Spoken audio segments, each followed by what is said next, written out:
আসসালামু আলাইকুম রহমতুল্লাহি ওবারাকাতু। সুপ্রিয় শিক্ষার্থী, আশা করি তোমরা ভালো আছো। Greenfield school and college online ক্লাসে তোমাদেরকে স্বাগতম। আমি নাসির ফারুক, প্রভাষক, ফিন্যান্স ব্যাংকিং বিমা, greenfield school and college.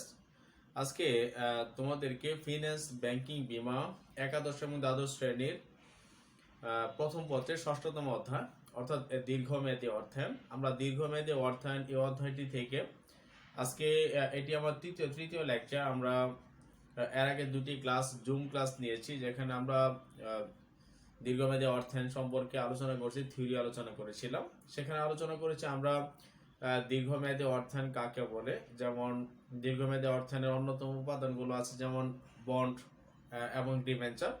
Bond এবং ডিবেঞ্চারের ক্ষেত্রে বন্ডের যে বৈশিষ্ট্যগুলো আছে সেগুলো নিয়ে আলোচনা করছি। বন্ডের বিভিন্ন ধরনের বন্ড বা বিভিন্ন প্রকারের বন্ড রয়েছে, সেগুলো নিয়ে আমরা আলোচনা করেছি। আমরা আরো আলোচনা করেছি যে একটি বন্ডের ক্ষেত্রে বা একটি বন্ডের অর্থ পরিশোধ করার জন্য কি কি কৌশল অ্যাপ্লাই করতে হয়, কিভাবে একজন ব্যক্তি এই দীর্ঘ সময় পরে বা 5 বছর অধিক সময় শেষে একত্রে টাকাটা অর্থ পরিশোধ করবে, সেই কৌশলগুলো আমরা অ্যাপ্লাই করেছি। প্রিয় শিক্ষার্থী, আমরা আজকে শিখব বন্ডের বর্তমান মূল্য কিভাবে নির্ধারণ করতে হয়, অর্থাৎ নির্ণয় করতে হয়। আমরা সেই সম্পর্কে আজকে ধারণা নেওয়ার চেষ্টা করবো ইনশাআল্লাহ। তো আশা করি তোমরা সকলে আজকে আমার ক্লাসটিকে উপভোগ করবে এবং এই ক্লাসটিকে মনোযোগ দিয়ে দেখতে তুমি এই অধ্যায় থেকে বিশেষ করে যে ম্যাথমেটিক্যাল টার্মগুলো রয়েছে এবং 7 মার্কের যে ক্রিয়েটিভ কোশ্চেনটা আছে সেটা তুমি অ্যান্সার করতে পারবে। তো প্রিয় শিক্ষার্থী, আজকে আমরা নির্ণয় করব বন্ডের বর্তমান মূল্য।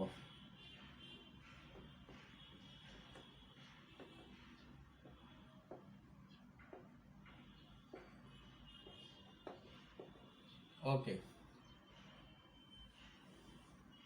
প্রিয় শিক্ষার্থী, বন্ডের বর্তমান মূল্যকে সাধারণত বিভি দ্বারা কিছু প্রতীক আছে, আমাদের সেই প্রতীকগুলো শিখে নিতে হবে ফার্স্টে, দেন আমরা অঙ্কগুলো করব। এবং কিছু কিছু কথা আছে, যে কিছু সাইটের কথা আছে যেগুলো কি আমাদের অবশ্যই মনে রাখতে হবে। কারণ বন্ডের বর্তমান মূল্য নির্ণয় করার জন্য 3টি কন্ডিশন রয়েছে। 3টি কন্ডিশনকে আমি সহজভাবে উপস্থাপন করার জন্য 3টি ভাষা ইউজ করে থাকি এবং 3টি কথা শিরোনাম এখানে অ্যাপ্লাই করে থাকি। সেই শিরোনামগুলো ফার্স্টে লিখতেছি। দেখো প্রিয় শিক্ষার্থী, 1 নম্বর শিরোনাম হবে এরকম। দেখো প্রিয় শিক্ষার্থী, যদি সময় এন, এন বলতে বলছে সময় অথবা বছর, যদি সময় অথবা বছর এবং কুপন রেট, প্রিয় শিক্ষার্থী কুপন রেট বলতে বলছে সুদের হার, হ্যাঁ দেওয়া থাকে।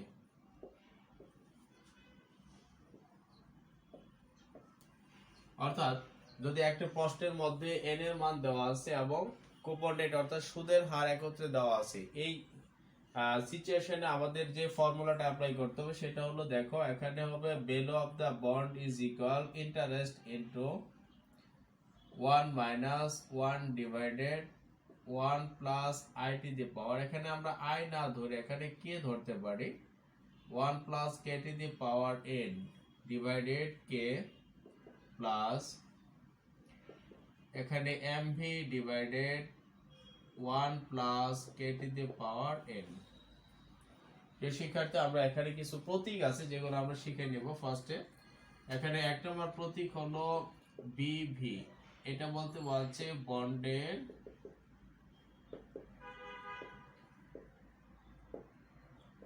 এটাকে বলা থেকে বিভি বলতে বলছে ভ্যালু অফ দ্য বন্ড।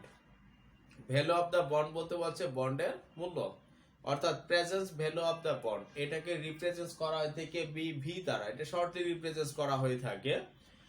আর বন্ডের বর্তমান মূল্য নির্ণয় করা ক্ষেত্রে এই প্রতীক অথবা অনেকেই শুধু বি দ্বারা, বি জিরো দ্বারা প্রকাশ করে থাকে। জাস্ট অনেকে অনেকভাবে এটাকে রিপ্রেজেন্ট করে।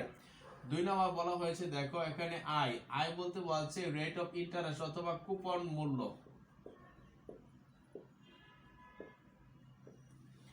শিক্ষার্থী, এটা সর্বদা পার্সেন্টেজে দেওয়া থাকে। যদি পার্সেন্টেজে দেওয়া থাকে তাহলে আমরা বন্ডের বর্তমান না, বন্ডের লিখিত মূল্য ছাড়ে, যাকে বলা থেকে face value of the bond, বন্ডের লিখিত মূল্যের সাথে গুণ করে এই কুপন মূল্যটা আমরা বের করে নিব। পরবর্তীতে দেখো আমাদের এখানে দরকার সেটা হলো কে এর মান। কে বলতে বলছে প্রয়োজনীয় আয়ের হার,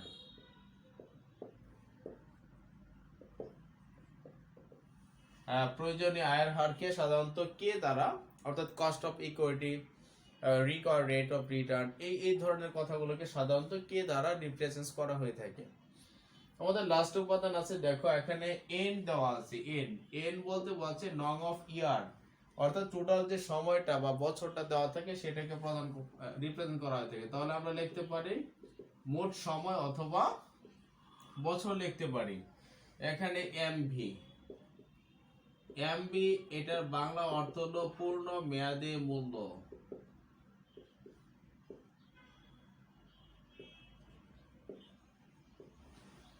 প্রিয় শিক্ষার্থী, সাধারণত একটা বন্ডকে আমি 5 বছরের জন্য ক্রয় করছি, 5 বছর শেষে যে মূল্যটা আসবে, একটা নির্দিষ্ট মেয়াদ শেষে যে মূল্য আসে সেটাকে বন্ডের এমবি দ্বারা প্রকাশ করে। কিন্তু সাধারণত আমাদের বিশেষ করে একাদশ দ্বাদশ শ্রেণীর স্টুডেন্টদের জন্য এখানে পূর্ণ মেয়াদে যদি মূল্য না দেওয়া থাকে তাহলে বন্ডের লিখিত মূল্যকে আমরা এমবি দ্বারা প্রকাশ করব। সো আমি এটাকে লিখতে পারি বন্ডের লিখিত মূল্য।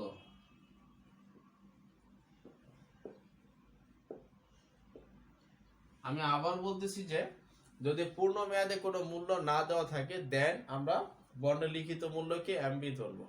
ওকে প্রিয় শিক্ষার্থী, আমাদের এই সিচুয়েশনগুলো বা অর্থাৎ এই উপাদানগুলোকে ফার্স্টে আমাদের পরিচিত হতে হবে। অর্থাৎ এই উপাদানগুলোকে যদি আমি না চিনতে পারি তাহলে এই প্রতীকগুলো দ্বারা আমি মান বসাতে পারবো না। এটা হলো 1 নম্বর কন্ডিশন, যে যদি এন অর্থাৎ সময় বা বছর এবং কুপন রেট দেওয়া থাকে তাহলে অঙ্ক এক ধরনের হবে। আর যদি সময় বছর না দেওয়া থাকে তাহলে অর্থাৎ সময়টা যদি না দেওয়া থাকে সূত্র আরেক ধরনের হয়। এবং তৃতীয় নাম্বার হলো যদি কুপন রেট না দেওয়া থাকে। সো আমরা 3টি কন্ডিশনে তোমাদের এখানে লিখতেছি, দেন আমি একটা উদাহরণের মাধ্যমে এই অঙ্কগুলো সলভ করার চেষ্টা করব। প্রিয় শিক্ষার্থী দেখো 2 নাম্বার আমরা জাস্ট যদি লিখতেছি, যদি দেখো কুপন রেট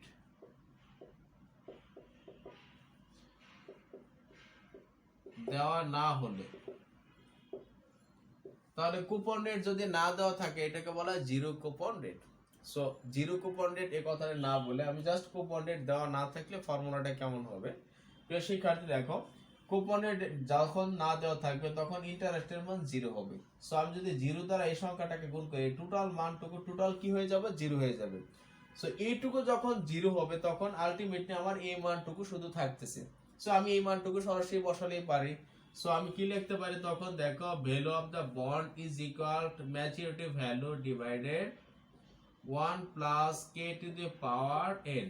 জাস্ট এই ফর্মুলাটা অ্যাপ্লাই করলেই চলবে। অর্থাৎ এই ফর্মুলা একটা থেকে আমি এই ফর্মুলাটা বের করতে পারছি। যখন দেখবে সাধারণত ইন্টারেস্ট রেট আমার দেওয়া নেই বা কুপন রেট দেওয়া নেই, then coupon rate will be zero. So zero দ্বারা যদি কোনো সংখ্যাকে গুণ করা টোটাল জিরো হয়ে যাবে, শুধু এই প্লাসের পরবর্তী মানগুলো ব্যতীত। সো আমার টোটাল মান থাকে MB divided 1 plus k to the power n। তৃতীয় নাম্বার এটাকে বলা হয় পারপেচুয়াল ভ্যালু বা ইররেডিমেবল ভ্যালু, অপরিশোধযোগ্য বন্ড বলা হয় থাকে। অর্থাৎ যে বন্ডের গায়ে কোনো নির্দিষ্ট সময় দেওয়া থাকবে না, অর্থাৎ এন এর মান থাকবে না, এটাকে বলা হয় অপরিশোধযোগ্য বন্ড। অর্থাৎ যে বন্ডের একটা প্রতিষ্ঠান যখন বন্ড ইস্যু করে অর্থ সংগ্রহ করেছে তখন তাদের শর্ত ছিল এরকম যে এই বন্ডের অর্থ কখনো ফেরত দেওয়া হবে না, কিন্তু নির্দিষ্ট সময় শেষে এর পরিবর্তে কি পাওয়া যাবে, বন্ড হোল্ডার বা বন্ড ক্রেতা নির্দিষ্ট হারে মুনাফা পাবে অথবা সুদ পাবে, সাধারণত সুদ পেয়ে থাকে। সো এইভাবে তারা সুদ পেয়ে থাকে। এরকম বন্ড যদি থাকে তখন আমি শর্তটা এইভাবে লিখি যে যদি এন বলতে কি দেওয়া না থাকে, যদি সময় এর মান দেওয়া না থাকে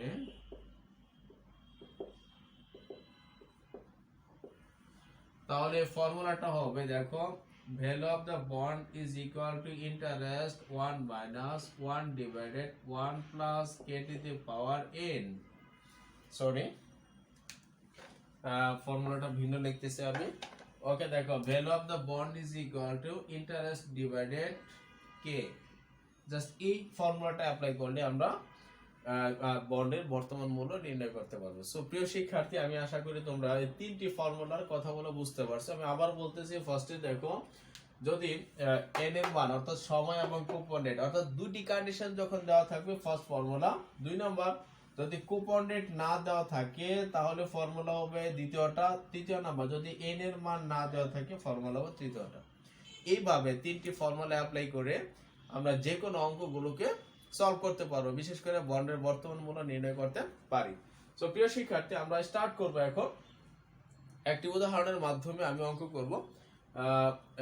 সো আমি একটা উদাহরণ লিখতেছি, তোমরা একটু দেখো।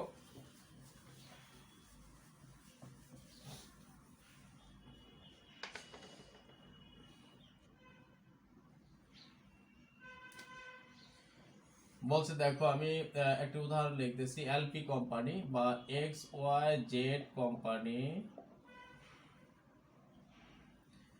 10 বছর মেয়াদি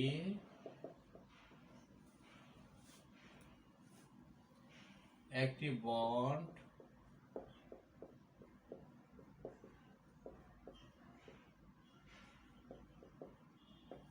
ইস্যু করেন,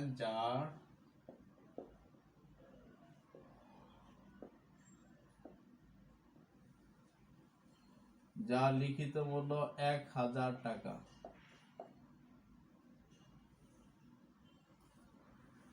এবং কুপন রেট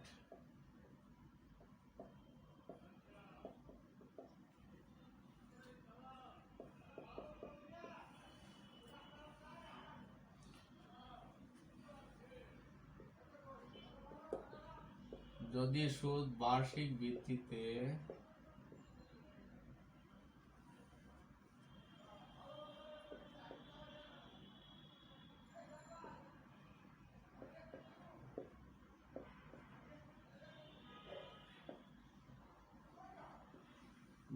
ভিত্তিতে প্রদান করে এবং প্রয়োজনীয় আয়ের হার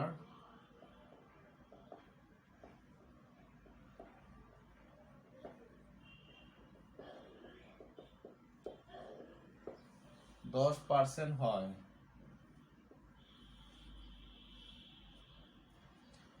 তাহলে বন্ডের মূল্য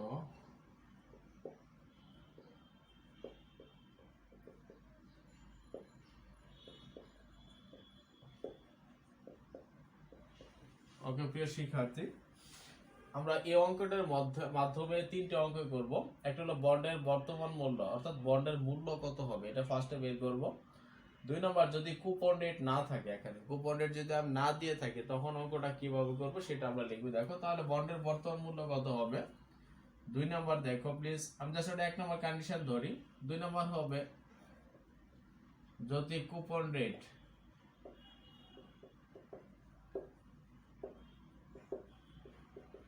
শূন্য হয় তাহলে বর্তমান মূল্য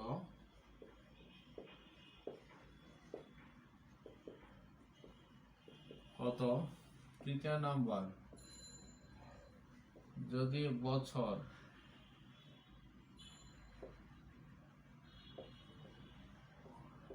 বা সময় উল্লেখ করা না থাকে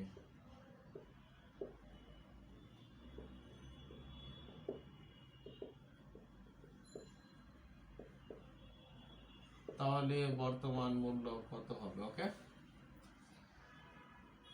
এটা হলো প্রিয় শিক্ষার্থী একটি উদাহরণ। জাস্ট আমরা এই উদাহরণের মাধ্যমে একটি বন্ডের বর্তমান মূল্য কিভাবে জাস্ট নির্ণয় করতে, আমরা 3টা কন্ডিশনের মাধ্যমে এই একটি উদাহরণের মাধ্যমে 3টি কন্ডিশন অ্যাপ্লাই করার চেষ্টা করব। প্রিয় শিক্ষার্থী, আমরা ফার্স্টে শুরু করি। দেখো এখানে বলছে XYZ কোম্পানি 10 বছর মেয়াদি। 1 নম্বর অঙ্কের মধ্যে কি কি দেওয়া আছে ফার্স্টে দেখো প্লিজ। XYZ কোম্পানি 10 বছর মেয়াদি। আমরা জানি বছরকে বা সময়কে সাধারণত n দ্বারা প্রকাশ করে। সো এখানে n সমান সমান কত আসছে, 10 বছর। সো 10 লিখতে পারি আমরা, n সমান সমান 10। 10 বছর মেয়াদে একটি বন্ড ইস্যু করছে যার লিখিত মূল্য, প্রিয় শিক্ষার্থী আমরা বলছিলাম কোন অঙ্কেতে যদি পরিপূর্ণ বা পূর্ণ মেয়াদে মূল্য না দেওয়া থাকে তখন আমরা লিখিত মূল্যকে এমবি দ্বারা প্রকাশ করি। সো এখানে এমবি, এখানে কি দ্বারা প্রকাশ করতে পারি, এমবি। এমবি সমান সমান কত আছে, 1000 টাকা। এবং কুপন রেট, প্রিয় শিক্ষার্থী আমরা জানি কুপন রেটকে ইন্টারেস্ট আয় দ্বারা প্রকাশ করে। এটা যদি কখনো আমরা বলছিলাম পার্সেন্টেজে থাকবে, যদি পার্সেন্টেজে থাকে তখন এই লিখিত মূল্য দ্বারা গুণ করে বের করতে হবে। আর যদি সুদ বার্ষিক ভিত্তিতে প্রদান করে এবং প্রয়োজনীয় আয়ের হারকে সাধারণত কে দ্বারা প্রকাশ করা হয় থাকে, তাহলে কে সমান সমান কত পার্সেন্ট, প্রিয় শিক্ষার্থী 10%। তাহলে বন্ডের বর্তমান মূল্য কত বা বন্ডের মূল্য কত হবে। সো এটাকে বলা হয় থেকে এটাকে রিপ্রেজেন্ট করা হয় value of the bond. So যা যা দেওয়া আছে প্রিয় শিক্ষার্থী আমরা ফার্স্টে লিখে নিচ্ছি। এখানে n সমান সমান 10 বছর। 2 নাম্বার দেওয়া আছে এমবি অর্থাৎ বন্ডের লিখিত মূল্য 1000 টাকা। তৃতীয় নাম্বার দেখো দেওয়া আছে কুপন রেট ইন্টারেস্ট। প্রিয় শিক্ষার্থী এটি ইম্পর্টেন্ট। এখানে যদি কখনো কুপন রেট পার্সেন্টেজে থাকে অলওয়েজ এই পার্সেন্টেজে থাকলে এটাকে লিখিত মূল্য দ্বারা গুণ করতে হবে। সো আমি গুণ করে নিচ্ছি। দেখো 1000 টাকা লিখিত মূল্য দ্বারা গুণ করলে আবার আসতেছে 100 টাকা। আর তৃতীয় নাম্বার আছে বলছে প্রয়োজনীয় আয়ের হার। সো প্রয়োজনীয় আয়ের হারকে কে দ্বারা প্রকাশ করে। কে সমান সমান 10%। 10% কে উঠালে 0.1 আসতেছে আমাদের। পার্সেন্টেজ উঠালে 100 দ্বারা ভাগ করতে হবে। বলছে বন্ডের মূল্য কত। বন্ডের বর্তমান মূল্যকে সাধারণত value of the bond is equal two what. So প্রিয় শিক্ষার্থী আমরা এই অঙ্কের সবগুলো উপাদানকে আমরা কালেক্টেড করেছি। এক নম্বর বলছে দেখো বন্ডের মূল্য কত। সো বন্ডের মূল্য তো আমরা একভাবে না 3টি ফর্মুলা অ্যাপ্লাই করে আমরা মান বের করতে পারি। সো আমার কোন ফর্মুলাতে অ্যাপ্লাই হবে বা আসবে সেটা আমার ফার্স্টে দেখতে হবে। সো দেখার ক্ষেত্রে ফার্স্টে দেখতে হবে 1 নম্বর সময় দেওয়া আছে কিনা, 2 নম্বর কুপন রেট দেওয়া আছে কিনা। সো 1 নম্বর দেখো আমাদের সময় আছে কিনা। সো এই অঙ্কের মধ্যে দেখো সময় আছে না, আছে। 2 নম্বর দেখো কুপন রেট সুদের হার দেওয়া আছে। সো একটা প্রতিষ্ঠানে যখন সময় এবং কুপন রেট এই দুইটা মানে দেওয়া থাকবে ঠিক তখন ফার্স্ট ফর্মুলাটা অ্যাপ্লাই হবে। সো আমরা লিখতে পারি value of the bond is equal to দেখো interest into 1 minus 1 divided 1 plus i to the power n divided 1 plus k to the power n divided k plus mv 1 plus k to the power n। So প্রিয় শিক্ষার্থী এখানে i এসেছে 100 টাকা minus 1 divided 1 plus k এর মান আসছে 0.1 two the পাওয়ার 10 বছর মেয়াদি। সো ডিভাইডেড 0.1 প্লাস mv বলতে ম্যাচুরিটি ভ্যালু। সে অঙ্কের ম্যাচুরিটি ভ্যালু ছিল 1000 টাকা 1 প্লাস 0.1 টু দি পাওয়ার 10। ওকে প্রিয় শিক্ষার্থী আমরা এই ফর্মুলাটাকে অ্যাপ্লাই করে সহজে এই মানগুলো বের করতে পারি। এখানে ফার্স্ট অপশনে আসবে 614.50 প্লাস 385.54 টাকা। এই দুইটাকে যোগ করলে সাধারণত আমাদের 100 টাকা এত এর কাছাকাছি হবে। ওকে প্রিয় শিক্ষার্থী আমরা এই বন্ডের ক্ষেত্রে বন্ডের লিখিত মূল্য এখানে বর্তমান মূল্যটা সেম হয়ে যাবে।